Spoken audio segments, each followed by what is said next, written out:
KUAM News Headlines is presented by Calvo's Insurance, serving Guam for 80 years. Matson, gold sponsor of the 2018 Micro Games in Yap. The all-new 2018 Kona by Hyundai, available at Cars Plus. IP&E, fueling excellence. McDonald's of Guam, I'm loving it. And King's Restaurant, located in Tamuning and Dedido.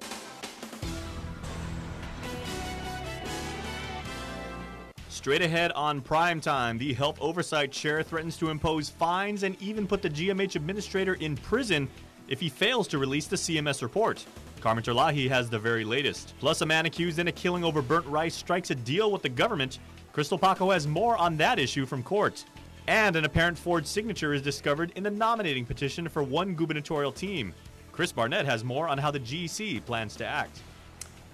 Hafa and good evening, everybody. This is Primetime, and we welcome everybody joining us on Facebook Live or on YouTube. Thanks so much for tuning in tonight, because on the brink of losing out on millions of dollars, Guam Governor Eddie Calvo has called for the head of the Guam Memorial Hospital Authority to release the Center for Medicare and Medicaid Services survey, as well as the hospital's corrective action plan to the members of the Guam legislature. Jason, the stern directive comes after hospital administrators this week were grilled by lawmakers over numerous shortcomings. Carmen Terlahi speaks with the CEO of GMH. The directive from the administration and Legislative Health Oversight Chair was clear. In a letter to GMH CEO Peter John Camacho, Governor Calvo says it's imperative for the legislature's understanding of, quote, all aspects of hospital management and financial challenges. He adds the current situation is an opportunity to give much-needed funding to Guam's public hospital.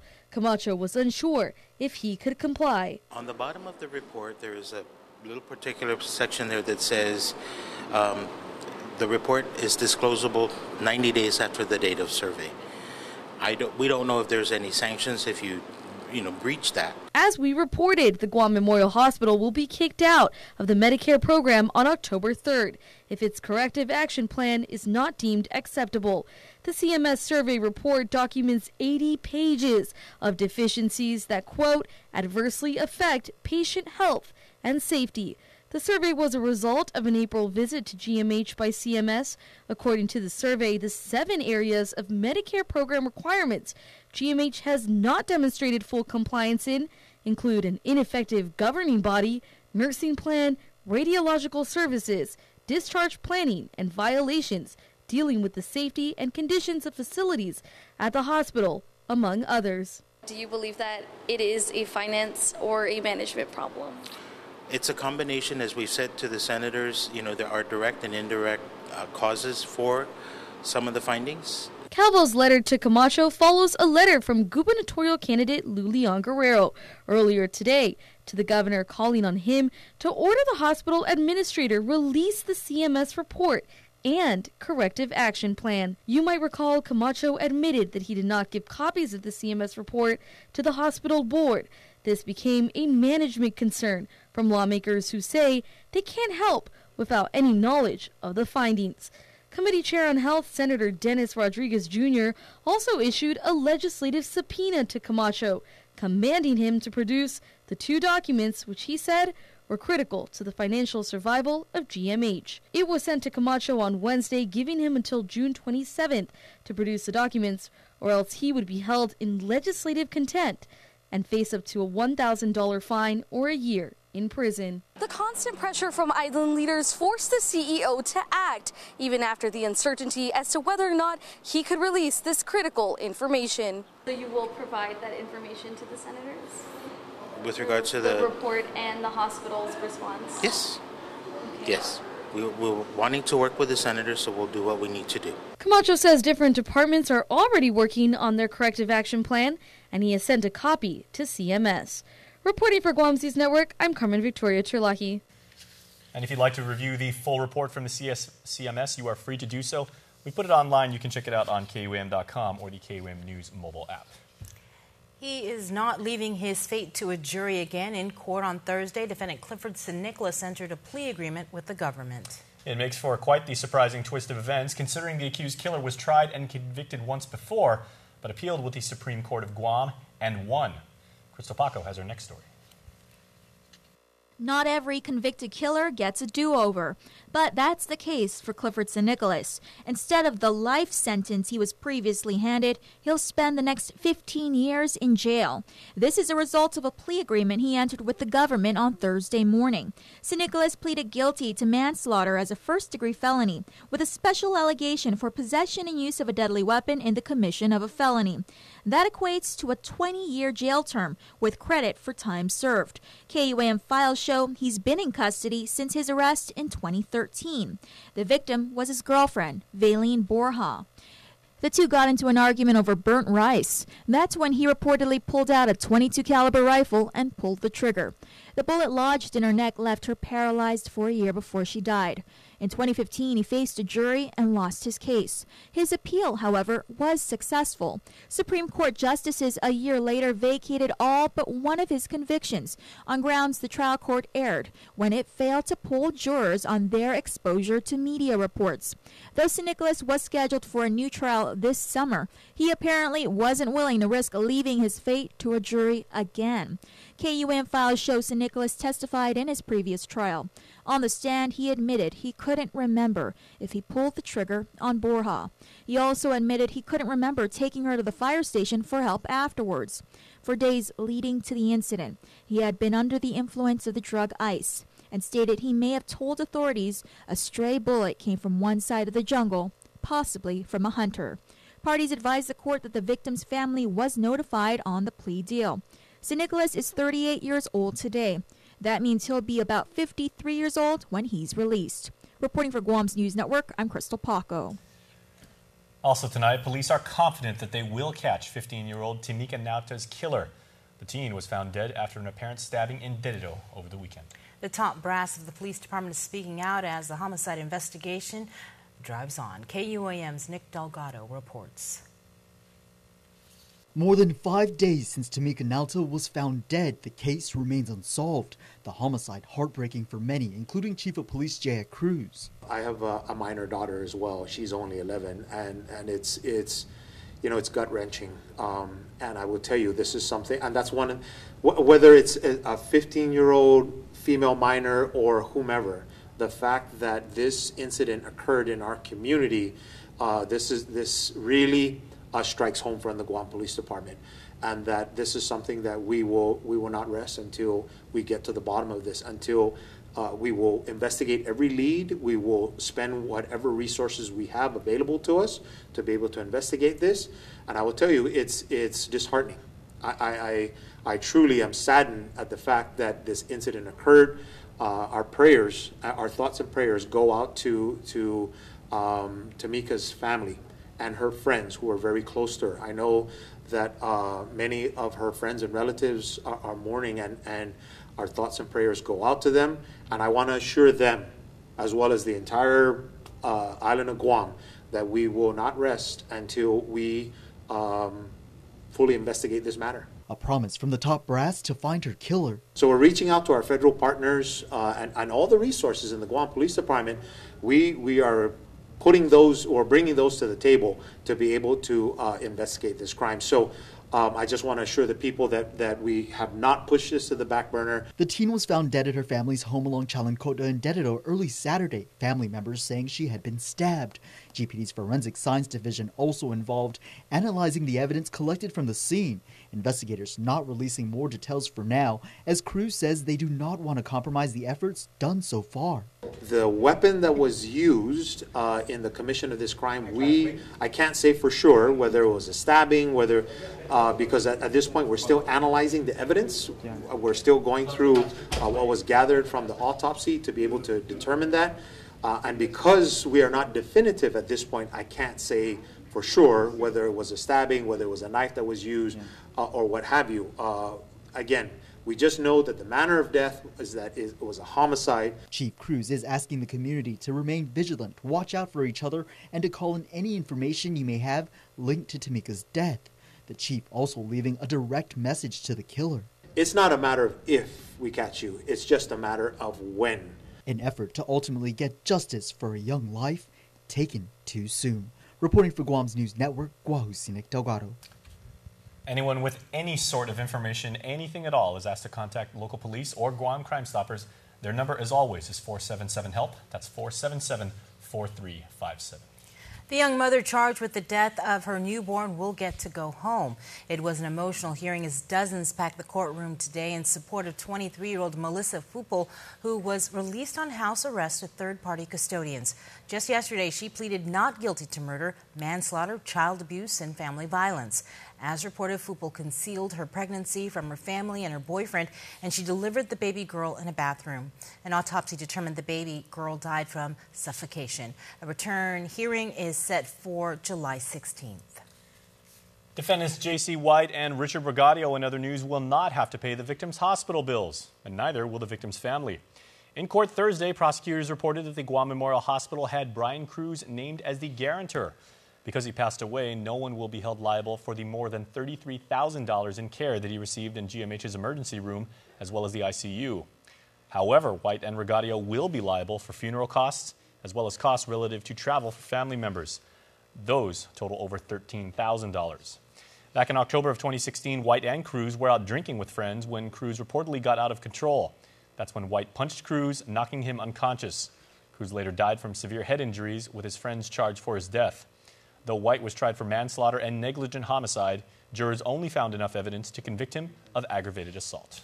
He allegedly raped a 13-year-old girl. 19-year-old Javen Lance Benavente was arrested and charged with 2 counts of first-degree criminal sexual conduct. According to court documents, the rape only came to a stop because someone else walked into the room. When interviewed by police, Benavente reportedly confirmed the allegations. There are many more Island News headlines awaiting you on the flip side of this break, so please keep watching and keep streaming. This is Primetime on KUAM. There are more ways to experience KUAM News than any other source on Guam. Download the KUAM News app for your Apple or Android device for 24/7 news, sports, videos, weather, streaming with KUAM radio, and important news alerts. And stay connected at home with Guam's first app for Apple TV. All available now from the App Store. A simple handshake. That's all Jake Calvo needed when he started his company. Today, 80 years later, we like to say thank you to all of you who have taken our hand in trust. Thank you to the dreamers. Thank you to the realists. Thank you to the family-oriented. Thank you to the entrepreneurial. Thank you to those climbing the corporate ladder. And to the ones starting a new life together. Thank you to the traditionalists and the edgy. To the young at heart and the old souls. Thank you to the daring, to the protective, to the practical. Thank you to the hopeful. To all of you from all of us, our deepest, happiest, and infinite thanks.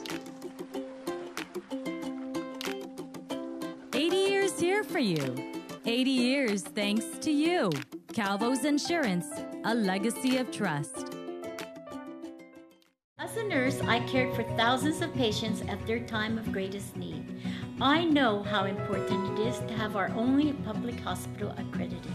With your help, Josh and I will change our island's approach to healthcare. We will reduce insurance costs, make sure there are enough beds at GMH, better utilize public health centers, and invest in the latest technology. We will get the job done. I'm in to help get us there, and I humbly ask for your vote. I'm Lulian Guerrero, and I approve this message. It's a celebration at Cars Plus and Mighty. And during our Jeep Celebration event, you'll save thousands on every new Jeep in stock, like a new 2018 Compass. Save up to $3,750. Or save up to $4,000 on a new 2018 Cherokee. How about a new Renegade? Save up to $6,000. Plus, buy today and receive a Cars Plus value card, where you get 21 cents off per gallon at all Shell stations. Hurry in for our Jeep Celebration event, going on now at Cars Plus and Mighty. Cars Plus, driven by you. There are more ways to experience Guam via KUAM News, giving you what you want, when you want, and how you want it. From smart devices, Alexa, what's in the news? Here's your flash briefing. Over the web, on mobile, on streaming platforms, with immersive, interactive formats, and via social media where it's more than just content, it's conversation. More ways to keep you informed and entertained whenever you want it, wherever you are, on whatever device you're using.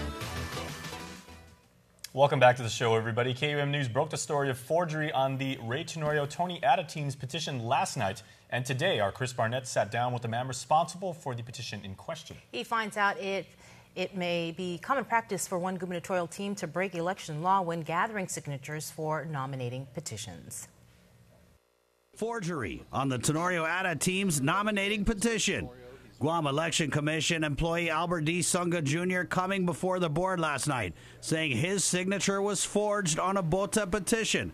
Today, Sunga Jr. signing off on an affidavit that will be forwarded to the AG's office. The GEC board, after some debate, voting to forward the matter to the AG, telling GEC Director Maria Pangilinan to interview the man who circulated the petition in question. But KUAM News beat the GEC to it, going face-to-face in a sit-down with Eduardo Ordonez. So you signed off on this, but you don't really know whose signatures these are? No, not sure.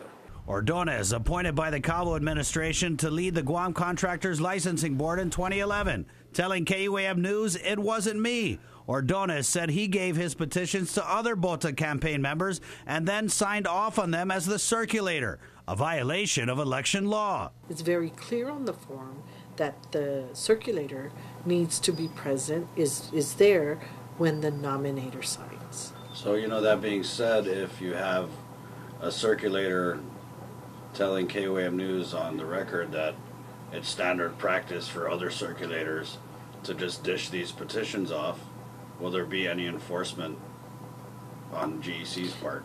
The Guam Election Commission will take a look at it. Ordonez telling KUAM News he can't remember which BOTA campaign worker he gave his petitions to, but he was assured by whoever it was the signatures were legit. I asked them first if everything is okay, that these people have signed it.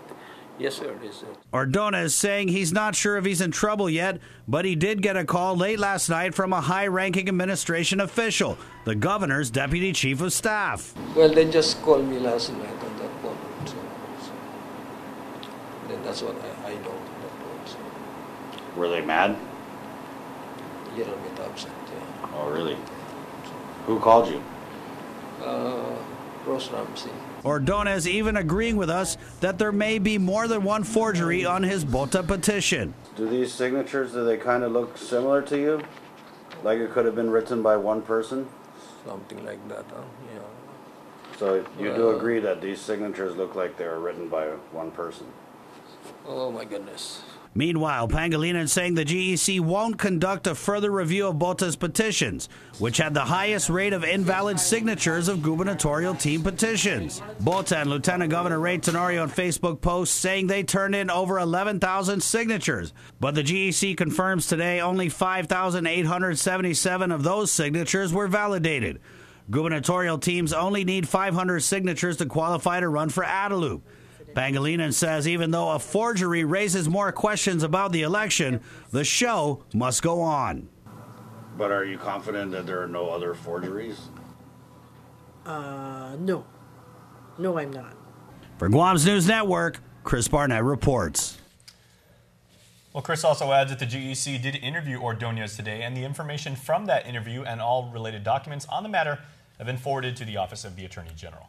Speaker B.J. Cruz is not yet ready to give up his public service career, but this time the former judge, justice, and longtime senator is running for public auditor. The current Finance Committee chairman believes he can be a more effective watchdog over public funds as head of the OPA.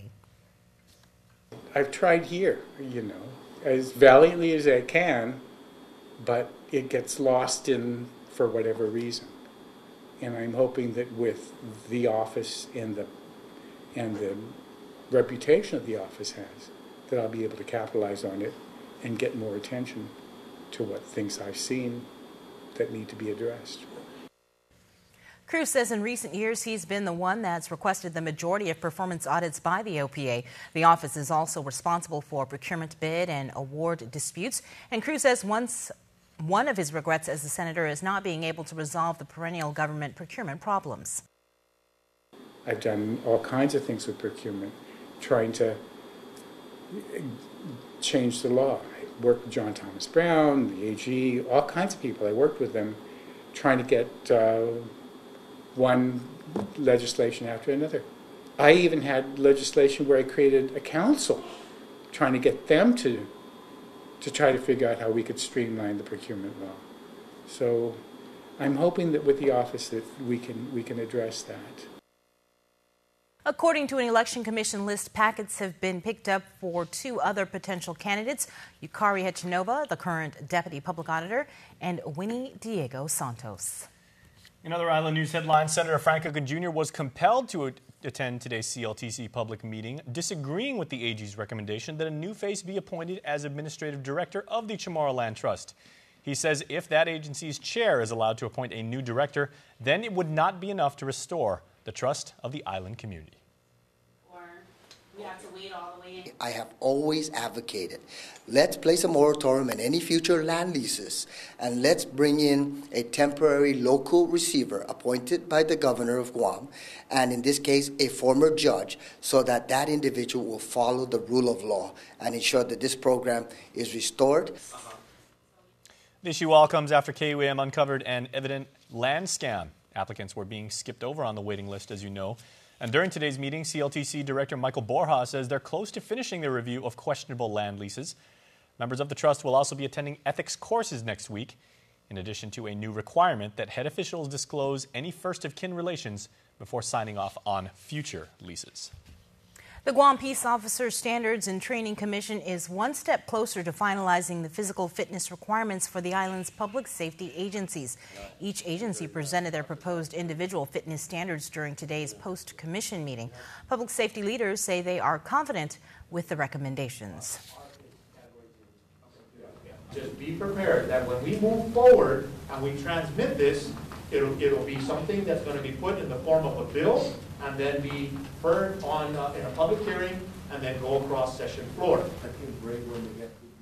The commission will submit the recommendations to Public Safety Oversight Chair Senator Talina Nelson by next Friday. Senators then have until the end of this year to pass a measure, or public safety agencies will have to revert to following the proposed fitness standards that mirror the Air Force. Officials hope a bill will be drafted to allow them to move forward before the December deadline. All right, please stay tuned, everybody. Double D is coming up next with the Night and Island Sports, and he has big news about Brogan Walker Sanchez, a good friend of ours, and she's making big waves in Brazilian Jiu-Jitsu. That's coming up.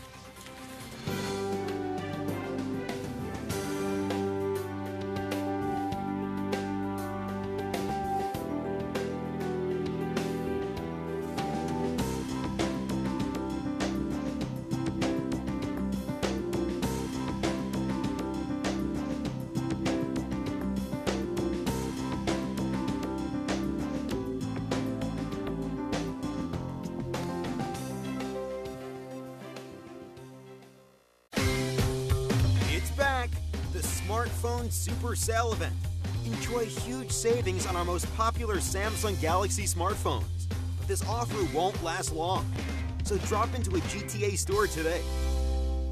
Introducing the Alpha Plus app. Pay insurance premium online using the Pay feature. Get estimate quotes for auto, home, commercial, and other insurance offered by Alpha Insurers. View our list of exclusive deals available at our partner merchants. So download the all-new Alpha Plus app on Google Play or the App Store. Alpha Plus, make every day a plus. Are Mom and Dad here yet? Not yet. We didn't get our lane. We gotta stop for cash. I forgot my card. Just use your phone. Right. Forgot your Bank of Hawaii debit card? No problem. Because now you can get cash with your phone with cardless cash from Bank of Hawaii.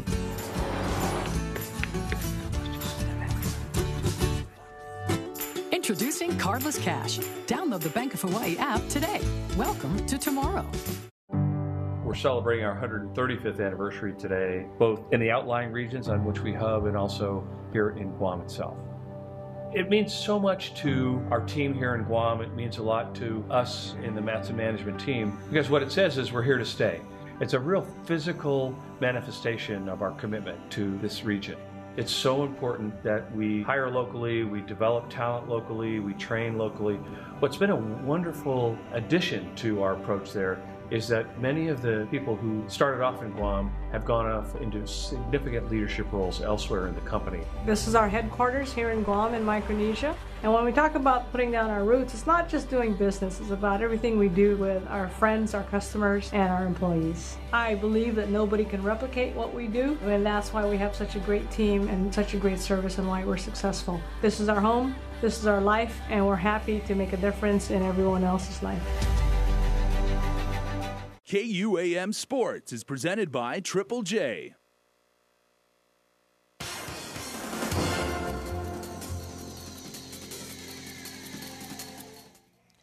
Dave Delgado here for KUAM Sports, brought to you by Triple J. We start the show off tonight with some mixed martial arts news as Brogan Walker-Sanchez is preparing to step into the Invicta cage next month in Kansas City. Check it out. BJJ brown belt Brogan Walker-Sanchez is set to step into the Invicta cage for the second time on July 21st. Brogan will be facing undefeated fighter Miranda Maverick at Invicta FC 30 in Kansas City. Her opponent is 3-0 as a pro and 6-1 as an amateur. I don't do too much homework. Of course, I've watched her fights in Invicta, so I've seen her pro fights. From what I know about her, I feel confident with my hands, which is same story. I've been working on my wrestling so I can better control the fight depending on where I need it to go. Strength and conditioning has been a main focus during fight camp. Brogan works with strength and conditioning coach Steve Oshira at Paradise Fitness Center, tailoring the sessions towards the MMA game. He's been implementing a lot of different strength and conditioning things that are new for me, but that really replicate the fight. So been working a lot of hip control, hip strength, things like that, so that I can control the fight on the ground, and then a lot of things working explosivity. And I've noticed a big difference working the pads with my husband. I've noticed my powers a little bit different. She leaves Island July 17th and will have a few days to acclimate and get settled in. Brogan is 5-0 in their mixed martial arts career and is coming off a split decision win over Sherry Moraski at Invicta FC 27. A lot of times moving into my fights, I feel like I'm the bigger opponent and like I have that advantage because my weight cut is so easy for me, and it's easy for me to bounce back, put the weight back on, and stay hydrated. I never am dehydrated during my weight cut thanks to my nutritionist. The Guam Rugby Football Union will be hosting the Sunrise Women's Sevens this Saturday at the Weddingale Rugby Field in Dedido. The tournament is part of the 20th Charter Celebration for the sister Rotary Clubs of Guam Sunrise and Rio Gasaki Chuo from Ibaraki, Japan. Matches begin at 11 in the morning and will feature the Grace Women's Sevens team from Ryutsu Kizai University and 3 Guam teams, including the Hagen Guahan under-19 ladies team. The round-robin tournament will culminate in a final friendship match at 4 in the afternoon between the two teams, each comprising with a mix of Japanese and Guam players. Admission is free, and food from Outback Steakhouse will be available for purchase all day at the field. The organizing committee of the 2018 Micronesian Games is honored to announce Matson's sponsorship at the gold level for the quadrennial event that is being held in Yap July 15th through the 27th. In partnership with Triple B Forwarders and Palau Shipping, Matson is providing shipping support for all of the materials and supplies needed to host the games, said Leon Sulug, CEO and co-chair of the 2018 Micro Games Organizing Committee. The gold sponsorship is the highest level of support for the 2018 Games that provides the event with a minimum of $75,000 in both cash and in-kind services. Among the many benefits that Matson will receive as the gold sponsorship includes the renaming of the Yap Sports Complex as the Matson Yap Sports Complex. Well, that's going to do it for sports. We're back right after this. As a nurse, I cared for thousands of patients at their time of greatest need.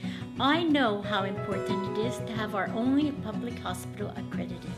With your help, Josh and I will change our island's approach to healthcare. We will reduce insurance costs, make sure there are enough beds at GMH, better utilize public health centers, and invest in the latest technology. we will get the job done. I'm in to help get us there, and I humbly ask for your vote. I'm Lilian Guerrero, and I approve this message. In this divided world, there are still things that unite us. Great music, thrilling games, and the love for that perfect burger.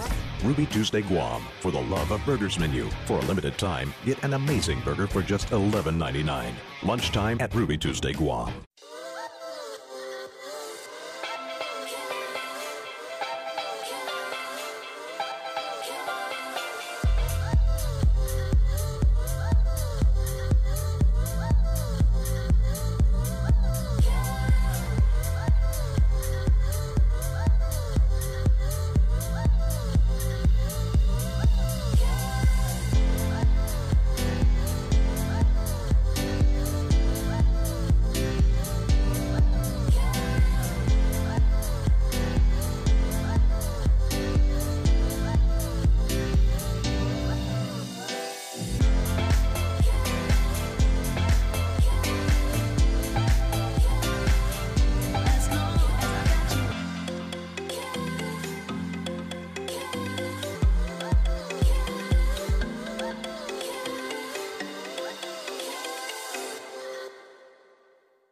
Beat the increase at Triple J. Buy now before the sales tax starts. 0 down, 1.9% financing, and easy trade-in. Now is the time to buy. Get into a 2018 Mazda CX-5 at our lowest price yet, only $19,995. Or our big boy truck, the Ford F-150, starting at $298 per paycheck. Or the North American Car of the Year, the 2018 Honda Accord, at only $206 per paycheck. Beat the increase and buy now at Triple J. Visit us online at triplejguam.com and get pre-approved instantly. Trade-ins welcome. Some conditions apply. Triple J Auto Group. Customers first. Okay, everybody, as always, we invite everybody to send in their birthday shout-outs for tonight's Cold Stone Creamery birthday announcements. And tonight, people brought their A-game because we have a lot to get to. Here they are. Without further ado, we say happy birthday to James Parrish, who turns 72 today. Happy birthday, Grandpa. Love always from your family and your grandkids. Volkan Demapan, a.k.a. Boom, happy 6th birthday to you. Come from Nina Esh, Jocelyn, John Boy, Auntie, and Uncle. Happy birthday, Nikki. This is Nikki Romero, who has love from Ethan, Ian, and Bella, as well as your wingman and the entire family. Happy birthday number 2 to Zaya Sablan today, coming from the entire family. We love you. Have a blessed birthday. And happy birthday to Cristiano K, who celebrates a birthday today. And what would the Cold Stone Creamery Birthday Club be without some belated birthday wishes? Our birthday recipients are Raven Corbett today, and you've got a birthday shout out from your entire family. And Daniel John Beneventi. Happy belated 18th birthday, and congratulations on your graduation, says your entire family. All right, we got a couple of announcements. The first one, as always, make sure to go to KUAM.com and register, and you too can celebrate a birthday person, regardless of age, right here on the show. Second of all, I know you and our Asha Robles did something really, really cool. You guys actually did yoga on a stand-up paddleboard. Right, we did that with Francesca Dioro, Lotus Surf Shop. I saw it on Instagram. They were offering the class, and I called them up, and they said, hey, sure, come on down. And, you know, today actually is International Day of Yoga. That is awesome. And if you want to watch that, you can stay tuned right now, or you can watch it on YouTube or on IGTV, that new app that Instagram just put out today. Yeah. It is awesome, and really we are on there in full swing. But stay tuned. In the Mix is next. Closed captioning is brought to you by IT&E.